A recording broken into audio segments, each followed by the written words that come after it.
Comic Book Savant, episode 324.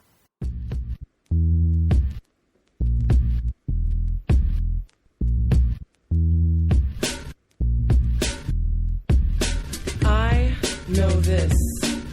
This I know. All that I have, all that is me, resides inside my poetry. And every time I write a rhyme, it might be the line that sets mine free. And also, I know that I don't...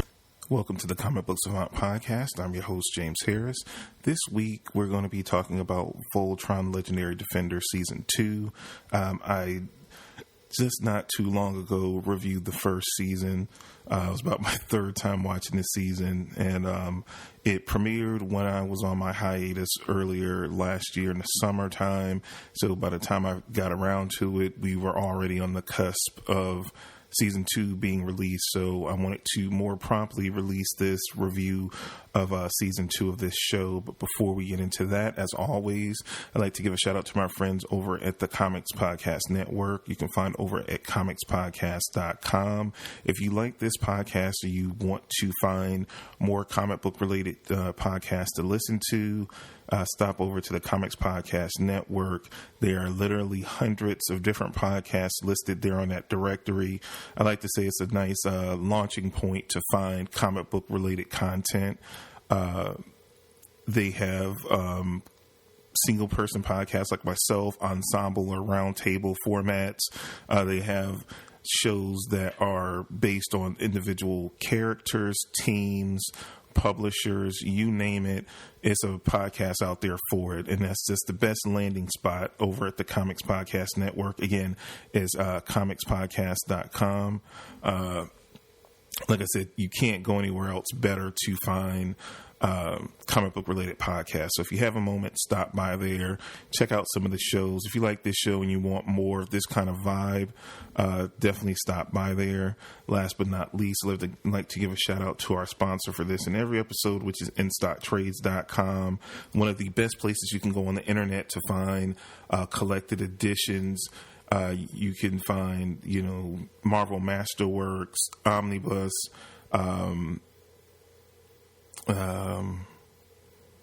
I'm going totally blank. What is it? The Absolute Editions. There it is.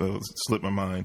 The best place you can go on the internet to find all those type of collected editions. They have discounts from 35, 42, and even up to 50% off on their deals of the week. Currently, they have some pretty good deals. They have Batman Brave and the Bold. What is this? Bronze Age Omnibus.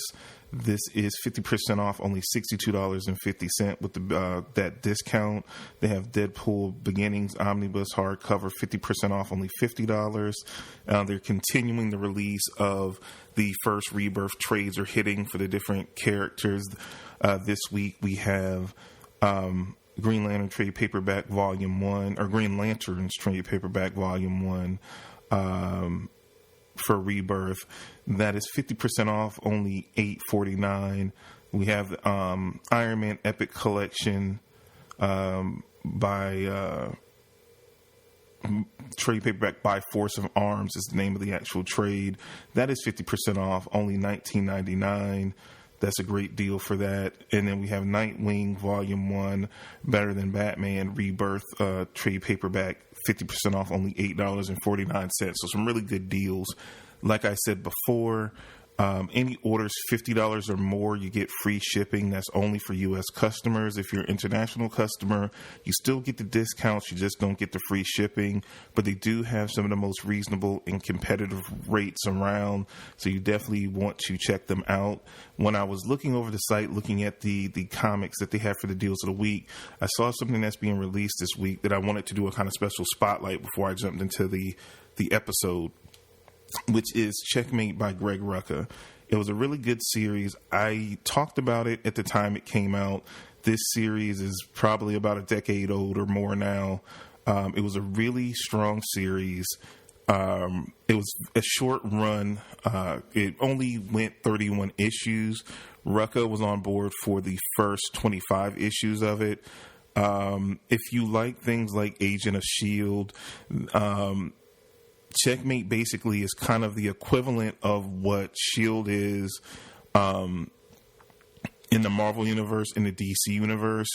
If you watch the CW shows, you've seen Amanda Waller most connected to Argus on the show before they killed her off. Spoiler if you haven't kept up with Arrow over the past few seasons. You wouldn't know that, but really one organization that she was associated with primarily over in the DC universe was Checkmate. It's one of many that she oversaw. And this came out of, this series spun out of the events of Infinite Crisis in the OMAC project. And again, it was a really solid series. As you guys know, if you're longtime listeners of the podcast, that I'm a huge Greg Rucka fan. I read a lot of his stuff. I reviewed tons of his works over the years on the show, back to his independent work like Queen and Country, some of the other stuff, Whiteout, as well as his major works that he did. He's done over at DC with Checkmate, his initial Wonder Woman run. He's currently back on Wonder Woman. He did a run many years ago. It's one of my top 10 favorite writers of all time.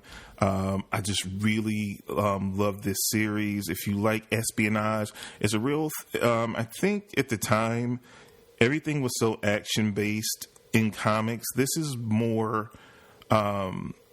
espionage heavy. It's really behind the scenes. They work in conjunction with the UN.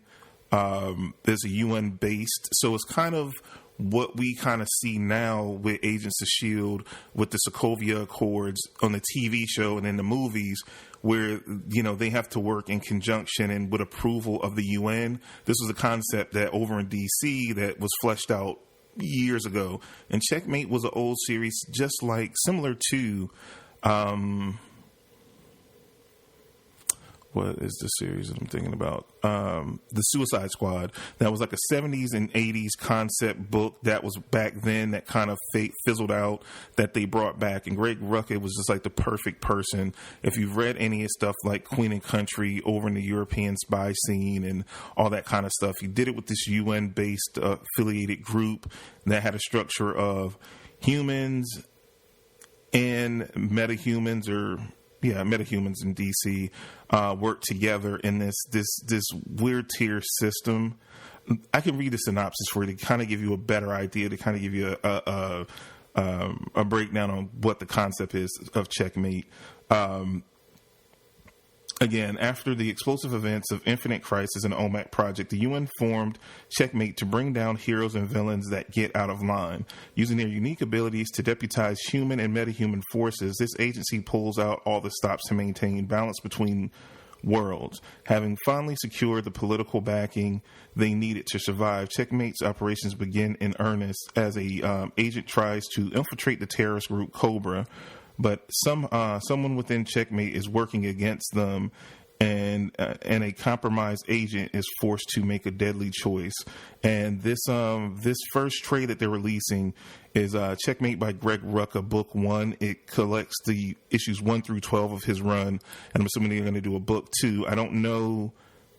In Book 2, are they going to collect the whole rest of the series because it only went 31 issues, or are they just going to do Book 2 and it's going to end at issue 25 when his run ends? Since they're doing by Greg Rucka, I'm assuming they're just going to do it to 25. And I think it's a trade of the last 6 issues. The last 6 issues were kind of just like, they shouldn't have happened. But I guess they wanted to try to continue the book. It fizzled out. After Rucka left, it fizzled out. I read the last 6 issues. It wasn't a great arc. I think Bruce Jones took over the series. It ended with a whimper on what was such a strong series, but I just think at the time, like if this book was out now, and it's kind of cool that they're re-releasing it now, I think comic readers are over. They can do for a more cerebral comic. Like I said, it got really deep into spy stuff, and I liked how Checkmate, it was based off, of course, you think of Checkmate, you think of chess, and it was like this crazy structure where they were paired off with like a king and queen, and it was like one would be a metahuman and then one would be a human, and they kind of they would cancel each other out and worked in concert with one another.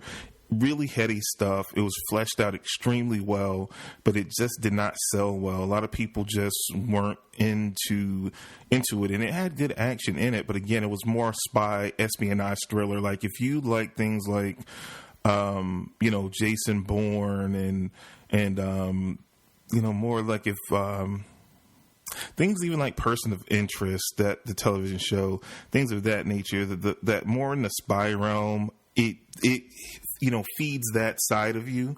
If you're not into those kind of things, you're probably going to be bored by it. But it's extremely well written. It was well drawn, as well. I think the artist switched on it, but a large part of the series was done by Jesus Saez, which is a very good artist. He did a lot of work with over at DC during that time frame. Super solid artist. Really well done, constructed book from top to bottom. Just wanted to spotlight that. I'll have links in the show notes to in-stock trades where you can pick this up. It retails for $24.99. 42% off is $14.99. It's dropping this week, so you can go ahead and order it there. Or if you want it digitally, I'll have the links over to Comixology, and I think on Comixology the trade is like $16.99. So if you want print or digital, you'll be able to get it both ways. I'll have the link in the show notes, so you can definitely check that out. Like I said, a really, really good series. Again, it'll be a book 2, but again, I don't know if it'll have the whole rest of the run, or it'll just be book 2 of Rucka. With them putting his name on it specifically, I'm assuming the next trade will be issues 13 through 25. And you don't really need to read the last 6 issues. There's no real concept. This was a mess. So that's all you need is the first 25 issues. So if they do, a book 2 should be coming in a few months. Since this is just dropping, pick it up. I will guarantee if you into this kind of stuff, you're really going to like it. Now, with that out the way, let's talk about Voltron Legendary Defender.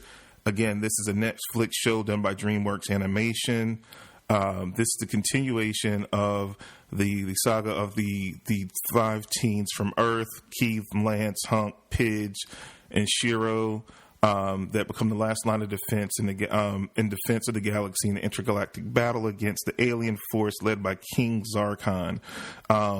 Season 1 ended on a huge cliffhanger where they went to the heart of Zarkon's army, fought him head on, barely escaped with their lives. When they try to escape into hyperspace, they unleashed a weapon, shot their warp gate, and they all kind of got displaced in different places in time away from one another. And so the first few episodes of this season jumps into the aftermath. It was a huge cliffhanger, gasping, like that's the end of the season. So it was a super cliffhanger.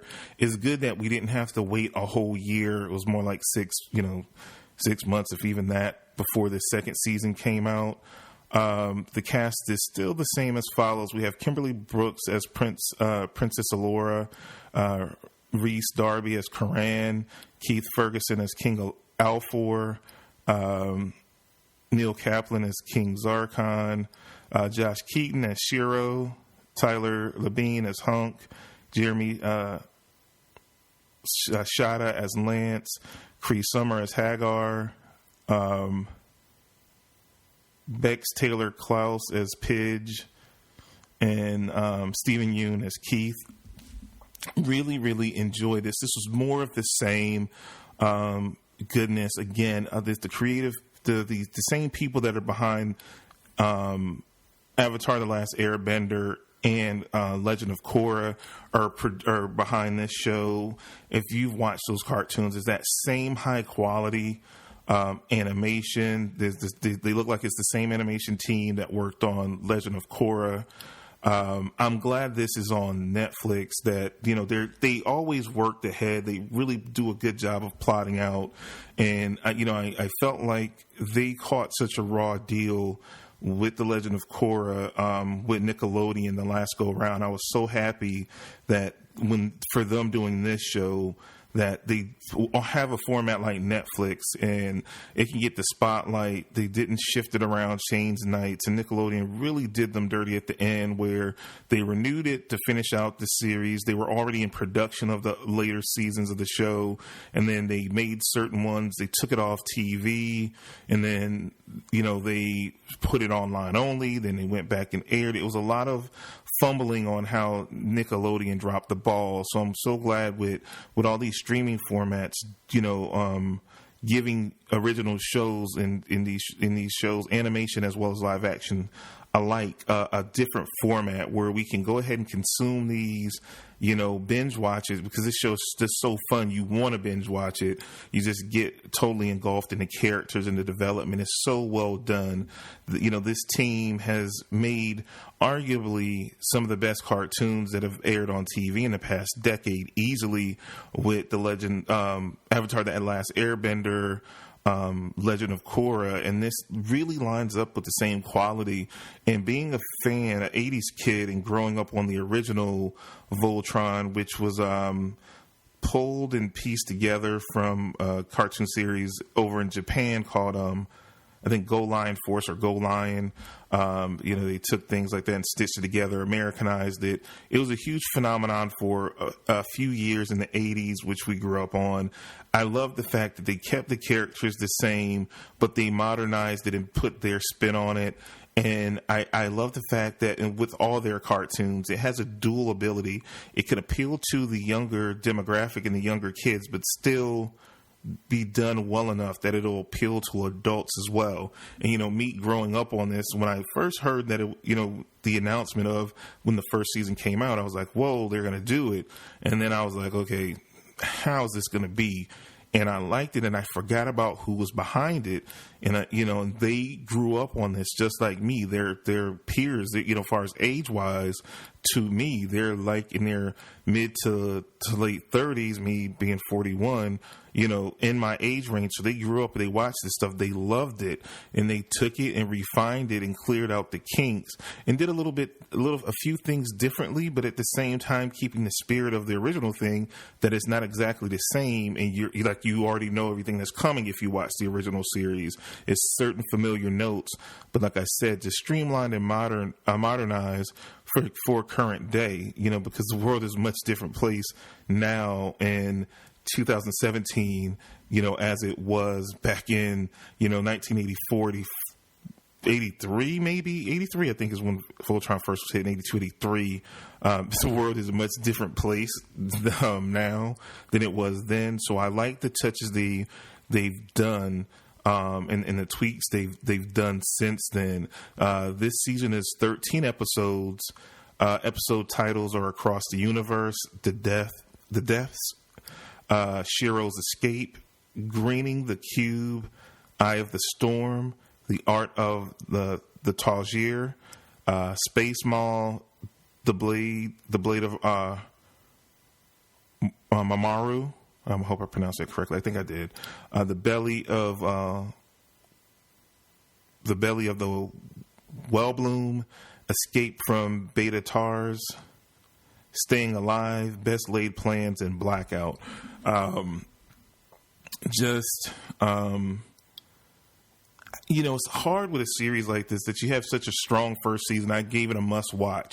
So I was like, how will this season match up to the first season? You always wonder that, because with certain shows, they might start off very strong and then they tend to tail off in the more seasons that the show is out. Here it was so hard when I was looking to how to rate this show. Like, what do I rate it? Where will it fall in comparison to season one? And it was a super tough thing for me, because I can honestly say, I was like, I don't know. I can't give it a higher rating than a must watch, because that's the highest rating I have. But it's also a must watch, but I think it's a must watch plus, if I could do that. It is slightly better than the first season. And I guess, the reason why I would say that is that I was kind of thrown, because I thought with how the first season ended, it kind of ended on a very dark, kind of somber note. So I thought maybe the beginning of the second season would be like super dark or have a darker tone and maybe lighten up. But I forgot that this group does such a good job. If you've ever watched Avatar or Avatar: The Last Airbender or Legend of Korra, that they do a great job in balance. And balance is so important in cartoons and even in comics, where you balance the action, the comedy, and the darkness. So they went the complete opposite, which kind of threw me at first. But as you progress through episodes, you understood it. And again, you can't go too dark, because little kids, they're bringing this to a new generation. It's not just catering to the adults. So if it was just catering to adults, I could be like, okay, they could have kept the tone dark. But you have to lighten it up some to transition, so you don't lose that young demographic, because you're really bringing this out so you can get a whole new generation into this property that was defunct for many decades. It lived on in comics, and and I talked about this when I reviewed the first season. It was a lot of different comics started by a lot of independent companies that kept trying to restart or keep this alive, but really hasn't caught the public eye like it has when this cartoon hit on Netflix. It was a huge, success for them, and then this is just as the second season hitting is just as big. So we could see a third, fourth. I don't know how long they might want to take it. The one thing I do like about the group that's producing it, with Avatar: The Last Airbender, it was like 4 seasons, and they were like book 1, 2, 3, 4, and it played into the show and the world and the different elements and the things that the Airbender had to master as far as dealing with the different powers of the world that they set up. Legend of Korra was somewhat similar. It went like 4 or 5 seasons. I'm interested to see, and these guys plot out long term, and they know like the story they want to tell. Hopefully this goes on for, a couple of seasons. I think the viewership was strong. I know a lot of people that caught on to the first season. I saw, around different places, YouTube, social media and stuff, that a lot of people were waiting for this, the second season to drop. And I didn't hear any bad reviews by anyone, any media outlets being disappointed by it. I know I wasn't. Like I said, they did that rare feat of that the second season actually met the expectations and slightly surpassed the greatness of the first season. And I think with the investment we have in the characters and the continued character development, slowly uncovering a lot of the mysteries that we were exposed to in the first season, and getting more backstory to it. And I don't want to spoil too much to go in that, but some of the big mysteries when it's concerned Shiro and the Black Lion and even King Zarkon, a lot of those things are fleshed out and given more. We are given more vision, more is unveiled, and it's even more things on the horizon. It ends very strongly and definitely more definitively than season 1. But season 3, just from the setup of this, is going to be really good. And I like the fact that it was an element from the original show that they reworked, as I want to say.